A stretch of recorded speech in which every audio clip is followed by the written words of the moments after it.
हम अवाम और वज़ीर आज़म के सामने हक़ाइक़ रखते हैं और वज़रा और मौमिनीन ख़ुसूसी हम पर ही इल्ज़ाम लगा देते हैं और बाद में प्रोग्राम में सामने लाए गए हक़ाइक़ दुरुस्त साबित हो जाते हैं। हम बार बार इस प्रोग्राम में ये मसला उठाते रहे हैं कि वज़ीर आज़म को वज़रा और मौमिनीन ख़ुसूसी गलत मालूमात दे रहे हैं, अपने फ़ैसलों से मुल्क और अवाम का माली और वज़ीर आज़म का सियासी नुकसान कर रहे हैं। चीनी, गंदम, LNG में 550 अरब रुपए से ज़ायद का नुकसान हम इस शो के ज़रिए अवाम के सामने रख चुके हैं। हम बार बार ये मसला उठाते रहे हैं कि चीनी और गंदम वक्त पर दरामद नहीं की जा रही, बहरान पैदा होगा, नुकसान होगा और फिर हुआ।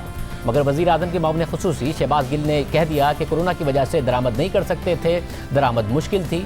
शहबाज गिल साहब की फील्ड नहीं है, उन्हें मालूम नहीं है। उन्हें जिसने भी ये मालूमात दी, हमने बार बार दिखाया कि मिस्र और उर्दन ने कोरोना में रिकॉर्ड दरामद की और अपने मुल्क को और आवाम को बहरान से बचाया। मगर हम पर हमले शुरू कर दिए गए। मगर फिर वज़ीर आज़म इमरान खान ने मान लिया कि बहरान की एक वजह गंदम देर से दरामद करना था। गंदम का मसला उधर से शुरू हुआ कि 2 साल गलत टाइम पे बारिश हो गई, कटाई के वक्त बारिश हुई, उससे हमारी गंदम कम हो गई। जब गंदम कम हुई तो उसकी कीमत ऊपर चली गई और जो हमें असेसमेंट्स दी गई वो गलत दी गई फूड सिक्योरिटी की तरफ से, और फिर जो हमने इंपोर्ट की वो थोड़ी लेट हो गई जिसकी वजह से कीमत ऊपर चली गई। मगर वज़ीर आज़म को अब भी वज़रा नामुकम्मल और गलत मालूमात दे रहे हैं ताकि 225 अरब रुपए के गंदम में नुकसान, 185 अरब रुपए से ज़ायद का चीनी में नुकसान का और इस साल सिर्फ गंदम, चीनी और कपास की मद में 4 अरब डॉलर्स की मुतवक्के दरामदाद में ज़ाया होने का वज़ीर आज़म उनसे सवाल ना करें और उनका एहतसाब ना करें। और एहतसाब नहीं होगा तो खदशा है कि जो बहरान गुज़िश्ता 2 बरस में आया वो कहीं तीसरे बरस भी ना आ जाए। गुज़िश्ता साल वक्त पर गंदम की बरामदात ना रोकने की वजह से बहरान आया और इस साल वक्त पर गंदम दरामद ना करने की वजह से बहरान आया। पहले गुज़िश्ता साल के बहरान का जायज़ा लेते हैं और फिर इस साल के हक़ाइक़ आपके सामने रखते हैं। गुज़िश्ता साल खुद हुकूमती दावे के मुताबिक गंदम की पैदावार बारिश से मुतासिर हुई, मगर फिर भी पैदावार और स्टॉक इतना था कि हमारे पास ज़रूरत से ज़्यादा गंदम थी। खुद वज़ीर आज़म की तरफ से बनाई गई गंदम कमेटी की रिपोर्ट से हक़ाइक़ आपके सामने रखते हैं। रिपोर्ट के मुताबिक गुज़िश्ता साल मुल्क में 24.4 मिलियन टन गंदम की पैदावार हुई थी, जबकि कैरी फॉरवर्ड स्टॉक यानी पिछले साल का स्टॉक 3.7 मिलियन टन था, यानी 28.2 मिलियन टन गंदम मुल्क में मौजूद थी, जबकि ज़रूरत 26.9 मिलियन टन की थी, यानी लाखों टन इजाफी गंदम मौजूद थी। अब सवाल ये उठता है कि गंदम ज़रूरत से ज़्यादा थी, फिर बहरान क्यों पैदा हुआ? तो इसकी वजह भी गंदम कमेटी ने अपनी रिपोर्ट में बताई। रिपोर्ट के मुताबिक मुल्क में गंदम की पैदावार और ज़खायर 5 साल की कम तरीन सतह पर थे। इस सूरत हाल को देखते हुए जारहाना प्रोक्योरमेंट की जाती और हदफ को हासिल किया जाता, यानी हुकूमत खुद ज़्यादा गंदम खरीदती, मगर प्रोक्योरमेंट हदफ से 35% कम हुई। यहाँ से बहरान का आगाज़ हुआ। रिपोर्ट के मुताबिक वजारत खुराक की जिम्मेदारी है कि वो सूबों से गंदम की सपोर्ट प्राइस के हवाले से मुशावरत करे और प्रोक्योरमेंट का हदफ मुकर्रर करे और फिर निगरानी करे कि पासको और सूबे हदफ हासिल कर पा रहे हैं या नहीं, और मुल्क भर में गंदम के ज़खायर पर नजर रखे। कमेटी की रिपोर्ट के मुताबिक सूरत हाल ये थी कि गुज़िश्ता साल के मुकाबले में 12 लाख टन गंदम कम पैदा हुई, कैरी फॉरवर्ड स्टॉक भी 5 साल की कम तरीन सतह पर था और प्रोक्योरमेंट भी हदफ से 35% कम हुई। इस सूरत हाल में वजारत खुराक की जिम्मेदारी थी कि वह खबरदार करती और वफाकी हुकूमत को कहती कि वह फौरी तौर पर इकदाम करे। आगे कमेटी ने लिखा कि माजी में गंदम उस वक्त बरामद की जाती रही है जब गंदम का स्टॉक सरप्लस हो, ताकि मुल्क में फॉरेन एक्सचेंज आए और इजाफी जखीरा भी निकल जाए और नई पैदावार की जगह बन सके। इस हवाले से कमेटी ने 4 साल का डेटा भी दिया। कमेटी की रिपोर्ट के मुताबिक नवंबर 2018 में पासको और सूबों की दरख्वास्त पर वजारत खुराक ने ECC को कहा कि इजाफी गंदम बरामद करने की इजाज़त दी जाए, और इसकी वजह यह बताई गई कि स्टॉक बहुत ज़्यादा है, गंदम खराब होने का खदशा है, और वजारत ने उम्मीद जाहिर की कि आइंदा साल बम्पर फसल होगी, इसलिए बरामद की इजाज़त दे दी जाए। इसके बाद ECC ने नवंबर 2018 और जनवरी 2019 में 5 लाख टन गंदम बरामद करने की इजाज़त दे दी। कमेटी ने लिखा कि खराब फसलों की वजह से ज़रई साल के आखिर में सूरत हाल तब्दील हो गई। गुज़िश्ता सालों के मुकाबले में गंदम की पैदावार में कमी, कैरी फॉरवर्ड स्टॉक में कमी और फसलों के नुकसान की वजह से जाहिर है कि यह फैसला किया जाना चाहिए था कि गंदम की बरामद को रोक दिया जाए। मगर हैरानकुन तौर पर वजारत खुराक ने मई और जून 2019 में वफाकी हुकूमत को यह बताया कि गंदम मुल्क की ज़रूरत से ज़्यादा मौजूद है, इसलिए गंदम की बरामदात को रोकने की ज़रूरत नहीं है।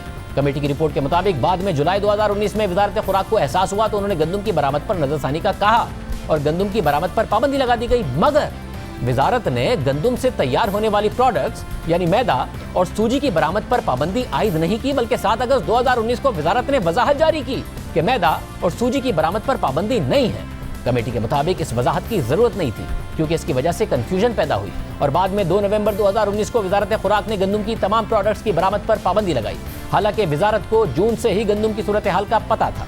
कमेटी ने अपनी रिपोर्ट में मजीद बताया कि वजारत खुराक ने दावा किया कि साल 2019 और 20 में 1,63,000 टन गंदम बरामद की गई, जिसका नेशनल स्टॉक पर ज्यादा असर नहीं पड़ा, मगर असर सूरत हाल मुख्तलिफ है क्योंकि वजारत ने प्राइवेट सेक्टर की तरफ से गंदम की बरामद के अदाद-ओ-शुमार नहीं बताए।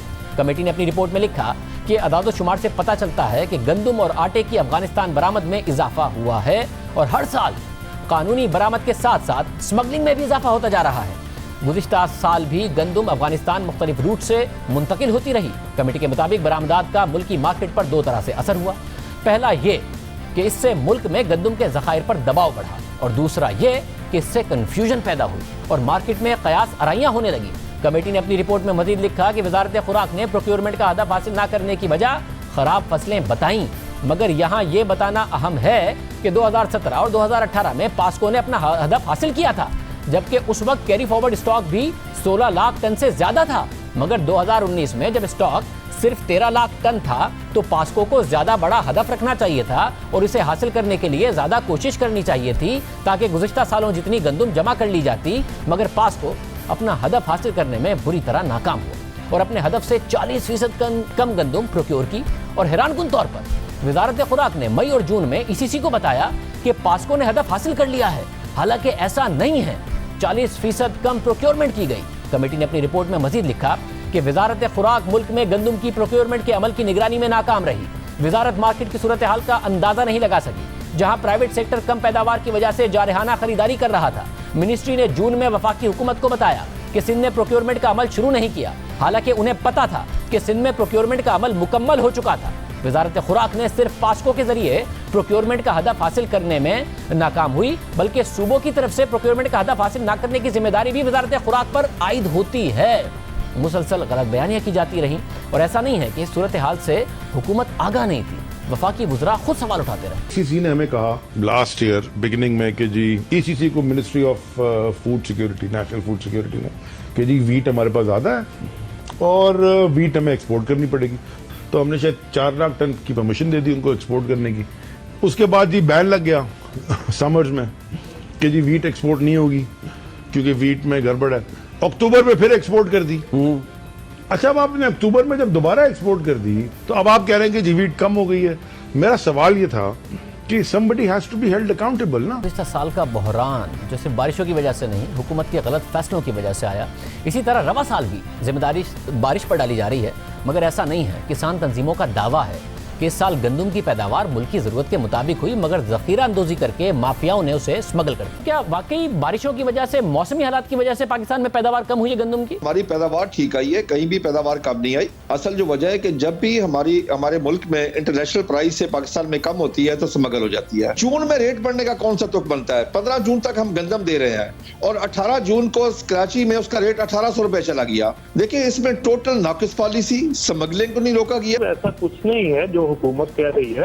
पाकिस्तान में इस साल गंदम की फसल बहुत अच्छी हुई और खासतौर पर पंजाब में तो गंदम की फसल बहुत ही अच्छी थी। हुकूमत ने जिस तरह से गंदम खरीदने की कोशिश की, उससे कारोबारी माफिया को बड़ा अच्छी तरह से अंदाजा हो गया कि इस साल गंदम का बहरान पैदा होगा, इसकी कीमतें बढ़ेंगी और उन्होंने गंदम जो है वो स्टोर कर ली और स्मगल कर दी। खुद वजीर खुराक फखर इमाम ने असेंबली में कहा कि पता नहीं गंदम कहाँ चलेगी। अजूबा है कि पहली दफा तारीख में ऐसे हुआ है कि सप्लाई आ चुकी है 25.5 मिलियन टन की। अब ये गंदम गई कहाँ है? 66 लाख टन तो खरीदी हुकूमत ने, अब वो कहाँ ये चलेगी? तकरीबन 60 लाख टन ऐसी गंदम है जो मार्केट में है। तो इसके हमें भी नहीं समझ आई कि अपनी कोताहियों को भी मौसमी हालात पर डालकर छुपाया जा रहा है। पाकिस्तान में गंदम की पैदावार में रिकॉर्ड कमी आई, जबकि भारत में 10 करोड़ 70 लाख टन गंदम पैदा हुई और ये मुसलसल चौथी रिकॉर्ड पैदावार है। पाकिस्तान में गंदम का प्रोक्योरमेंट का टारगेट पूरा नहीं किया जा सका। भारत में कोरोना के बावजूद मई में पिछले साल के मुकाबले में ज्यादा गंदम प्रोक्योर हो गई थी और पाकिस्तान में पंजाब का मुकाबला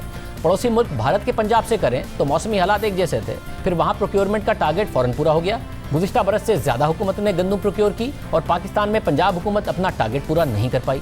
भारत में गंदम की कीमत में भी इस्तेहकाम रहा और फी किलो गंदम पाकिस्तानी रुपयों में 50 रुपए की रही, पाकिस्तान में 55 रुपए से ऊपर चली गई। भारत में काश्तकार को भी फी किलो हुकूमत ने 41 रुपए दिए और पाकिस्तान में किसान को फी किलो 35 रुपए मिले। भारत में काश्तकार को गन्ने के भी 225 रुपए फी मन मिले, हालांकि पाकिस्तान में 190 रुपए दिए गए और अवाम ने वहां चीनी भी 80 रुपए की खरीदी, जबकि पाकिस्तान में 110 रुपए फी किलो तक चीनी चली गई। इस साल फरवरी में वजीर आजम ने चीनी की दरामद का कह दिया था, उस फैसले पर भी अमल दरामद नहीं किया गया और शुगर मिल मालिकान को पूरे साल का स्टॉक महंगे रेट पर बेचकर अरबों रुपए इजाफी कमाने का मौका दिया गया और फिर सीजन के इख्तिताम पर और नए सीजन की क्रशिंग शुरू होने के वक्त चीनी दरामद की गई।